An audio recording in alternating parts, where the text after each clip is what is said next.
الحمد لله أن جعلتنا في أمة محمد صلى الله عليه وسلم. أشهد أن لا إله إلا الله وحده لا شريك له وأشهد أن محمدا عبده ورسوله لا نبي بعده. اللهم صل على سيدنا محمد بن عبد الله وعلى آله وصحبه ومن تبعه ووالاه أما بعد. Pertama dan yang paling pertama, marilah kita senantiasa bersyukur kepada Allah Subhanahu wa Ta'ala, karena Allah selalu mengasihi rezeki itu selalu baru. Di kulli yaumin yatajaddadu rizqu wal ni'mah. Setiap hari tambah nikmat kita. Kemarin kita dapat nikmat, kalau sekarang lebih nikmat atau tidak lebih nikmat? Kemarin kita tidurnya di atas ketika, sekarang di atas kasur. Jadi nikmat selalu bertambah, selalu baru, maka syukur kita harus selalu baru. Bahkan Allah memberi yang tidak kita minta. Semalam ada nggak sebelum tidur kalau diminta bangun? Ada nggak? Sebelum tidur minta dibangunkan oleh Allah? Enggak minta masih bangun, kalau nggak bangun ya repot banget.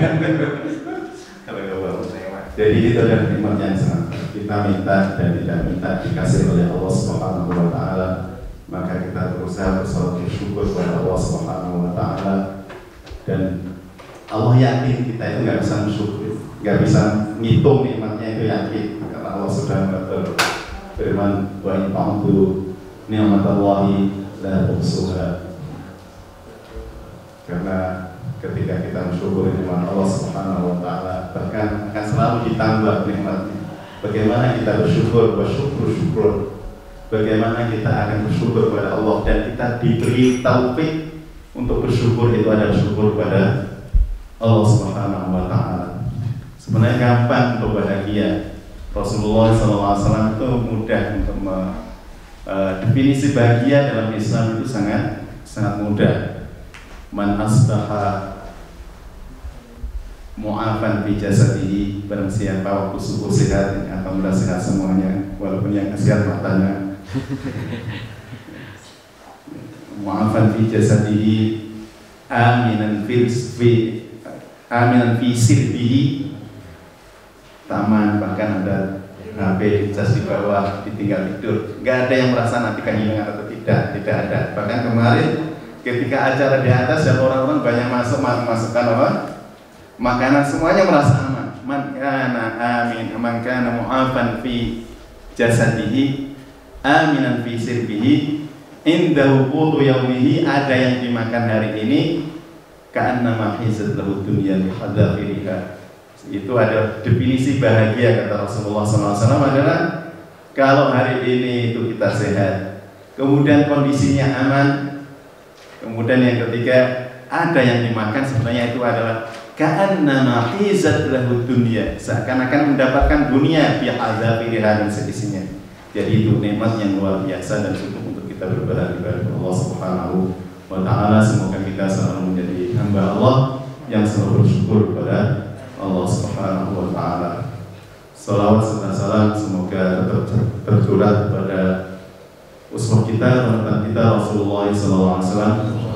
Karena dengan perantaraan beliau kita mengenal Islam, kita mengenal Al-Quran, kita mengenal Al-Iman, kita mengenal jalan kebenaran, jalan ketakwaan.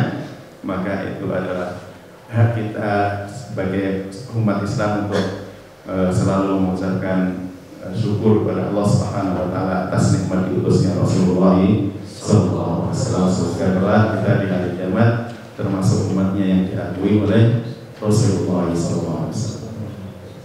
Saya nggak lama, makanya saya berdiri. Kalau duduk lama, kalau digeser tadi lama sih sebenarnya. Tapi alhamdulillah saya berdiri jadi sebentar.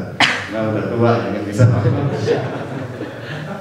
Saya hanya menyebutkan satu hadis dari hadis Rasulullah SAW. Hadisnya begini bunyinya, Innallaha qasama bainakum akhlaqakum kama qasama arzaqakum.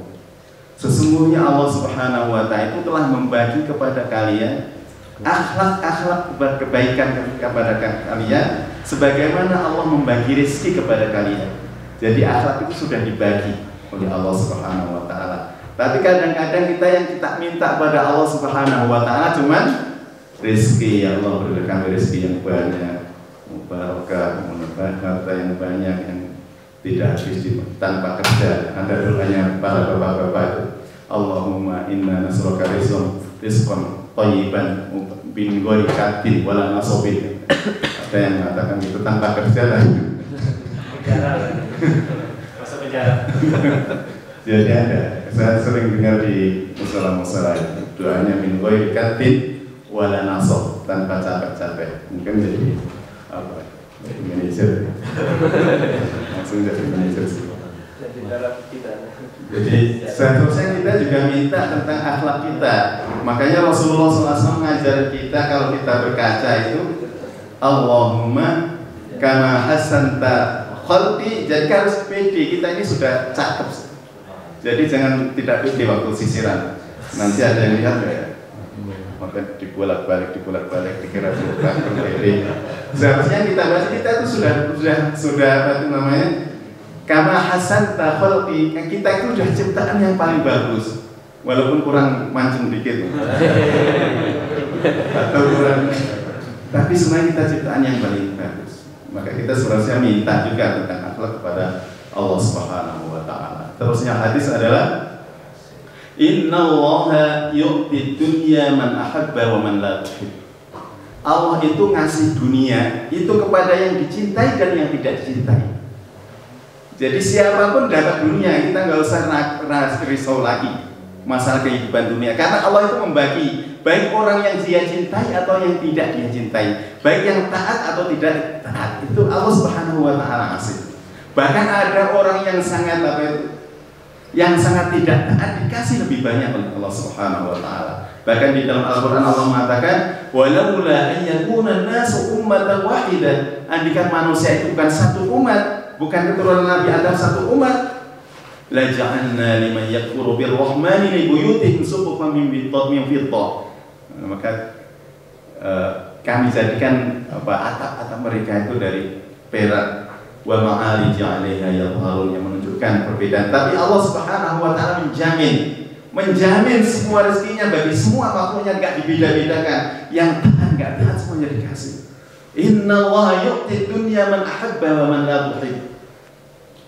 Bahkan orang yang tidak berdaya masih dapat dikasih rezekinya oleh Allah Subhanahu wa taala. Bahkan beri binatang yang melata Allah Subhanahu wa taala rezekinya. Ada kisah orang Jepang ya. Saya pernah ke Jepang Pak Budi yang jadi ceritanya nanti diklarifikasi.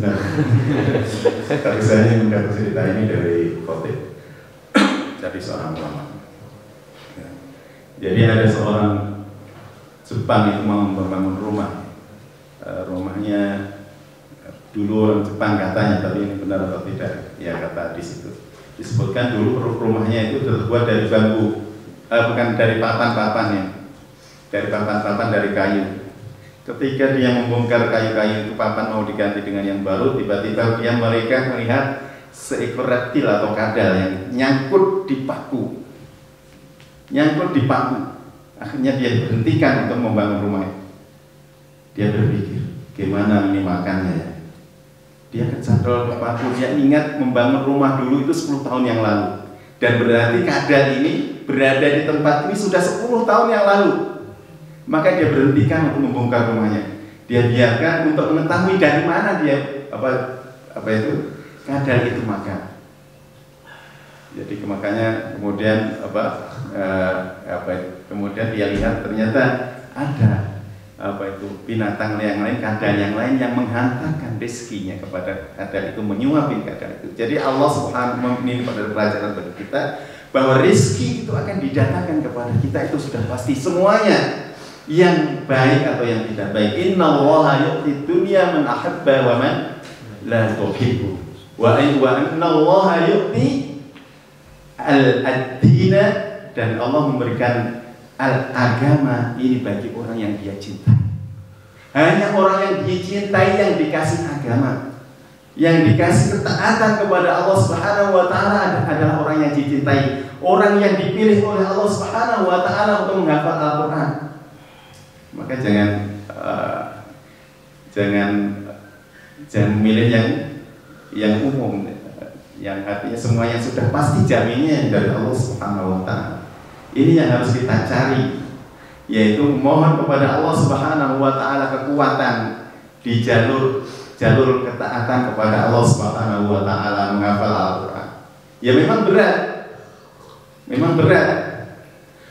Dalam ayat terusnya hadis itu disebutkan wa man dhanna bil mali dhanna, apa artinya dhanna? Bukan dhanna. Wa man dhanna bil mali yunfiquhu, barang siapa jadi al-iman Ad-dina atau al-iman, ya, iman itu, dan Allah memberikan iman itu hanya kepada orang yang dia cintai, yang akan diberi kenikmatan yang lebih daripada orang-orang kafir. Karena yang diturunkan nikmat ke dunia ini berapa? Wahidun min mi'ah. Kasih sayang atau nikmat yang diturunkan oleh Allah Subhanahu wa taala itu 1 dari 100. Dan satu aja ada orang yang sampai sekarang itu kadang-kadang terbayang-bayang seorang wanita, padahal itu satu nikmat yang dibagi seluruh umat manusia, seluruh muka bumi, masih sampai mabuk kepayang itu hanya satu bagian. Bagaimana nikmat kelak ketika 99 nikmat itu diberikan kepada orang-orang yang beriman, kepada orang yang khusus yang dicintai oleh Allah Subhanahu wa taala. Jadi waman dhanna bil mali yunfiquhu, barang siapa yang menahan hartanya untuk diinfakkan, wa khafal aduwa ay yujahidahu, dan takut kepada musuh untuk menyerangnya, jadi takut berperang dengan musuh, au habal laila yukabidahu, atau malas-malasan bangun malam. Jadi malam itu bagi generasi Al-Qur'an adalah sesuatu yang spesial, malam hari. Makanya di dalam surat Muzammil itu qumil laila illa qalila ausid alaihi wartil qur'ana tartila. Jadi yang disuruh bacanya di malam hari, kita suruh baca. Jadi yukabidul lail, jangan sampai malam hari. Makanya di antara pesan-pesan ulama dulu adalah ya ahlal Qur'an, autiru ya ahlul Quran, sholatlah witir minimal wahai ahlul Quran. Jangan sampai malamnya benar-benar, itulah godaan kita. Karena istiqomah itu pasti butuh ada banyak godaannya. Godaannya adalah berat, 3 hawa nafsu, jiwa hawa nafsu, dan itu semuanya adalah godaan-godaan kita menuju kesuksesan kita. Kalau dulu kita berangkat dari rumah pamit pada orang tua, Bu, Pak, saya mau izin ke Hidayah, ke as-sholat, mau ngapal Al-Quran. Apa yang dirasakan orang tua kita ketika kita dipamitkan, ketika kita pamit? Bangga kelak itu orang tua ingin agar kita itu menjadi bermanfaat pada orang tua kita. Maka itu sebenarnya sebagai pemacu kita untuk mengalahkan hal-hal yang menghalangi kita untuk berbuat kebaikan, untuk meningkatkan semangat kita di dalam menghafal Al-Quran. Karena tanpa azm yang kuat, maka dari itu kalau kita azmnya jangan mudah tergoda di dalam kehidupan. Ketika jadi santri jangan cepat tergoda, cepat ingin selesai. Karena Quran itu warisan yang diwariskan oleh Allah Subhanahu wa taala. Dan seperti dalam surat Al-Fatir, surat Fatir, "Tsumma awrasnal kitaba alladziina astafaina min ibadina." Kemudian aku wariskan, kata Allah Subhanahu wa taala, kemudian aku wariskan al-kitab alladziina min ibadina alladziina astafaina. Kami wariskan kepada hamba-hambaku yang kami pilih. Jadi kalau ingin bertahan di dalam menghafal Al-Quran, jangan lupa mengingat Allah Subhanahu wa taala. Makanya disebut tadi man dhanna bil mali yunfiquhu aw khafa al-aduwa yujahiduhu aw haba al-laila yukabiduhu fa akthir min qawli subhanallah walhamdulillah wa la ilaha illallah wallahu akbar. Yang kita ingat itu dunia, yang kita ingat itu Allah. Perbanyaklah ingat Allah Subhanahu wa ta'ala jika masalah-masalah problema yang menghadapi kita. Susah menghafal, susah, tidak harus cepat-cepat memang menghafal itu. Karena ini cobaan dari Allah Subhanahu wa ta'ala. Pewaris itu harus siap untuk menerima pewarisan. Makanya kita siap. Fa'akthir kata Allah Subhanahu wa ta'ala. Fa'akthir min qawli, kata Rasulullah SAW, fa'akthir min qawli subhanallah walhamdulillah wa la ilaha illallah akbar. Intinya untuk banyak berzikir. Orang yang banyak ingat kepada Allah Subhanahu wa ta'ala, ingat kepada akhirat, itulah yang orang yang untung. Contohnya dalam sholat kita, ingatnya kepada Allah banyak atau tidak? Kita hitung aja. Di hari kita bangun tidur, ingat karena langsung dengar azan. Ingat Allah. Setelah dengar azan, tidur lagi, lupa lagi. Kemudian mandi. Kalau waktu mandi ingat Allah atau tidak? Semakin banyak ingat kepada Allah Subhanahu wa ta'ala, maka keberuntungan yang kita dapatkan. Waktu mau tidur ingat Allah atau tidak? Kalau nggak ingat Allah, apa yang dibaca? Apa yang dia lakukan? Maka disinilah pentingnya kita. Waman, kalau kita mempunyai problem, makanya Rasulullah SAW dulu itu berpesan ya. Ketika beban-beban agama itu sudah banyak, maka perbanyaklah zikir kepada Allah Subhanahu wa ta'ala. Jadi zikir kepada Allah Subhanahu wa ta'ala, ingat kepada Allah baik dengan perkataan yang menyentuh hati kita, itu akan menyebabkan kita semangat untuk selalu berinteraksi atau selalu meningkatkan ketakwaan dan ketaatan kita kepada Allah Subhanahu wa ta'ala. Ya, makanya dulu itu ada macam-macam ya. Orang yang sukses dalam menghafal Al-Quran. Ada kalau di Timur Tengah itu yang dengar Syekh Raudhan. Syekh Raudhan itu luar biasa, umurnya 40 tahun baru menghafal Al-Quran. Umur 46 tahun baru mulai menghafal Al-Quran. Tapi orang Arab, tahu bahasa Arab. Tapi tamatan SMA belum begitu bagus juga bahasa Arabnya. Kemudian dia berusaha menghafal Al-Quran dengan usahanya yang luar biasa, sampai dia itu beliau menceritakan di dalam riwayatnya itu, dia sampai mengungsikan, dia sudah beristri, sudah punya anak, dia ungsikan anaknya. Itu menunjukkan al-azm al-qawi. Dia ungsikan keluarganya di rumahnya, kemudian dia fokus sampai di masjid itu membuat tempatnya itu biar nggak bosan satu tempat. Di waktu itu di Kuwait beliau menghafalnya di Kuwait. Jadi di sana di masjid itu ada 3 tempat, 1, 2, 3 tempat itu semuanya dikasih tempat Quran. Jadi kalau dia yang dibuka Qurannya 3. Jadi untuk menyemangati itu, dia di tengah. Kalau lagi sambil tiduran, di atasnya dikasih Quran. Kemudian capek tidur, dia berdiri, kemudian berjalan ke arah kiri, ketemu lagi Quran, jalan lagi, sampai akhirnya dimudahkan oleh Allah sampai hafal Al-Quran, sampai dalam mimpinya ketemu dengan Imam Syatibi, pengarang Hirzul Amani wa Wajhut Tahani, Imam Syatibi. Karena kitab ini sangat susah untuk dipelajari.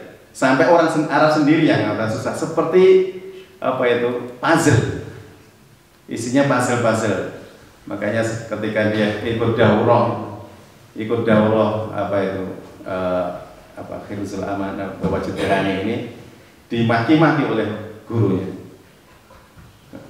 Kamu nggak layak ikut. Akhirnya pulang dengan keadaan menangis. Kemudian berkata kepada gurunya, insya Allah ya Syekh, tidak ada murid yang menyampaikan ilmunya kecuali melihat melalui aku. Tidak, engkau akan melihat tidak ada murid-muridmu yang menyampaikan ilmunya kecuali melalui aku. Maka dia pulang sambil menangis. Dia orang yang gelisah gelisah dengan sesuatu yang dia inginkan tapi kebaikan yang dia tinggalkan. Karena man sarrathu hasanatuhu fa huwa mu'min. Barang siapa merasa senang kalau berbuat baik itu adalah mukmin. Wa man sa'athu sayyi'atuhu, barang siapa gelisah dengan kejelekan-kejelekan yang ia lakukan, maka dia mukmin. Maka dia ingin sekali beliau itu agar bagaimana bisa memahami buku ini. Makanya dia gelisah sampai nangis. Kemudian di dalam malamnya itu dia mimpi dengan Imam Syafi'i. Kemudian diprotes di dalam mimpinya itu. Kemudian protes, bukumu itu seperti apa? Tapi bangun itu kemudian dia sebelum subuh kemudian membaca kitab itu. Setelah membaca ternyata setiap satu bacaan itu langsung paham, akhirnya hafal, langsung datang kepada syekhnya. Sekarang saya siap untuk belajar ini. Pada saya yang kemarin menolak, Syekh Rawdon Abdul Tawab namanya. Syekh Abdul Tawab Rawdon. Kemudian selesai, ternyata benar. Setelah itu beliau menjadi pengajar Al-Quran dan ribuan orang yang hafal Al-Quran lewat tangan beliau. Sampai sakit aja nerima setoran. Sampai waktu sakit datang muridnya masih nerima setoran. Kalau kita yang pusing sedikit atau nggak menerima setoran.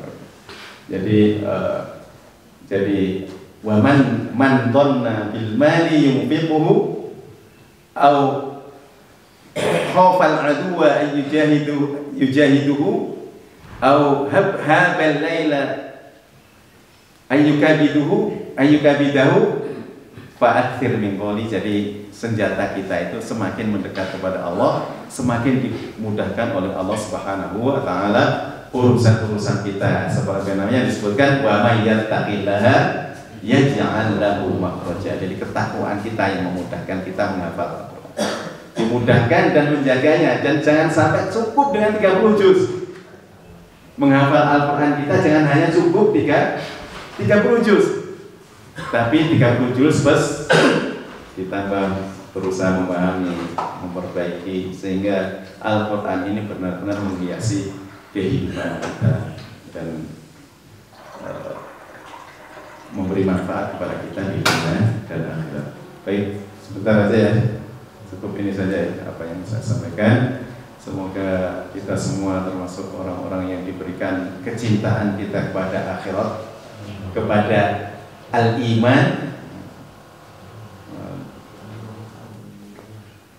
dihabbaba ilaikumul iman, diberikan kecintaan kepada iman, wa zayyanahu fi qulubikum, dan dihiasi keimanan itu dalam diri kita, wa karaha ilaikumul kufra wal fusuqa wal isyan ulaika humur rasyidun. Itulah orang-orang yang lurus, orang mendapatkan bimbingan dari Allah Subhanahu wa taala. Jadi terakhir tentang yang menghafal Al-Quran tidak harus cepat ya. Tidak harus cepat, tapi sabarnya itu dikuatkan, sabarnya. Tidak harus berapa tahun, tapi terus berjalan. Contohnya kalau kita setengah juz saja bisa, setengah halaman sehari, tapi rutin terus, lancar terus dan tidak. Tapi biasanya permasalahannya di istiqomah. Makanya ayat istiqomah itu kata Ibnu Abbas dalam surat Hud 112, fastaqim kama umirta wa man taba ma'aka wa la taghaw innahu bima ta'maluna basir. Mengatakan hadil ayat ya asyaddu ayatin, kata Ibnu Abbas, ini adalah ayat yang paling berat bagi Rasulullah SAW ketika diperintahkan istiqomah bersama dengan sahabat-sahabatnya. Karena istiqomah itu sampai dalam sebuah hadis mengatakan syayyabatni hudud wa waqi'ah wal mursalat, aku itu banyak berubahnya, kata Rasulullah, disebabkan surat Hud dan surat Al-Waqi'ah dan mursalat dan sebagainya. Jadi terus berusaha menggapai berada di jalur Al-Quran ini, baik kita selesai atau tidak, tapi tetap berada di jalur Al-Quran ini, sehingga insya Allah hidup kita menjadi hidup yang al-mubarakah.